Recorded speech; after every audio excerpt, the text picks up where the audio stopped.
গরমকালের এক মেঘহীন দুপুরে সূর্যের আলোয় চারপাশ ঝলসে যাচ্ছিল। ছোট্ট একটি কাক, তার চকচকে কালো পালকগুলো ধুলোয় ফ্যাকাশে হয়ে গেছে, খাবারের খোঁজে এদিক ওদিক উঠছিল। তার চোখ ছিল ভীষণ অস্থির।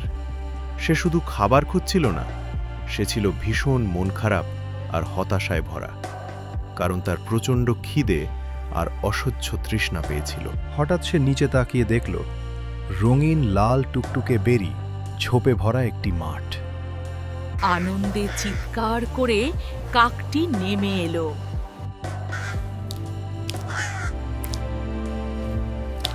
বেরিগুলো ছিল যেন মধুর মতো।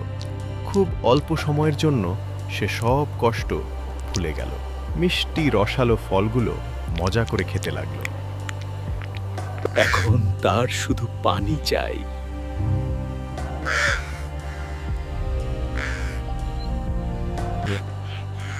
এখন তার তৃষ্ণাটা ছিল যেন এক আগুনের মতো, আর জলের খোঁজ তার কাছে জীবন বাঁচানোর যুদ্ধের মতো হয়ে দাঁড়ালো।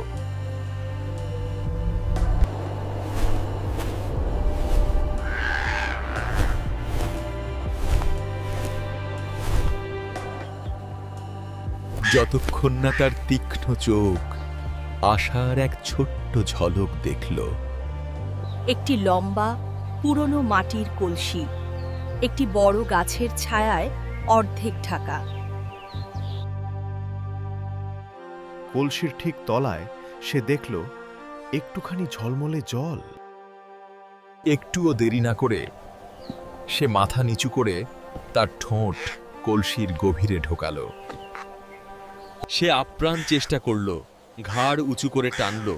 ব্যথায় তার ঘাড় টনটন করছিল, কিন্তু কোনো লাভ হলো না। ঠান্ডা জলটুকু তার নাগালের বাইরেই রয়ে গেল, যেন গভীর থেকে তাকে হাসছিল। হেরে গিয়ে সে ক্লান্তিতে এলিয়ে পড়ল, জোরে জোরে শ্বাস নিচ্ছিল। হঠাৎ একটি দারুণ পরিকল্পনা তার ছোট্ট কিন্তু উজ্জ্বল মাথায় এলো। সে সোজা হয়ে দাঁড়ালো, তার ক্লান্তি কোথায় যেন মিলিয়ে গেল। তার জায়গায় চলে আসলো এক তীব্র জেদ আর সাহস। যখন সে চারপাশে তাকালো, তার চোখে পড়ল ছড়িয়ে ছিটিয়ে থাকা কিছু গাঢ় মসৃণ নুড়ি পাথর। কাজটি ছিল বেশ কঠিন।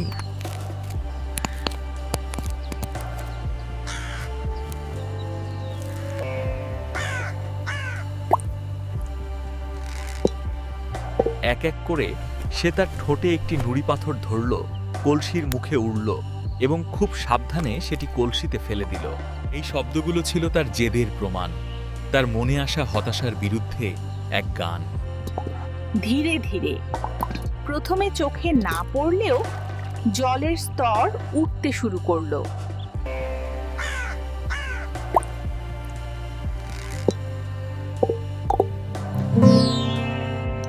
অবশেষে এক দারুণ মুহূর্ত এলো।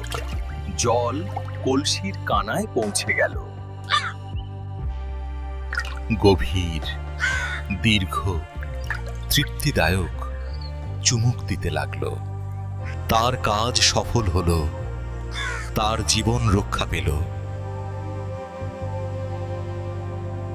যখন আমাদের কোনো কিছুর খুব দরকার হয়, তখনই আমরা নতুন কিছু করার উপায় খুঁজে পাই।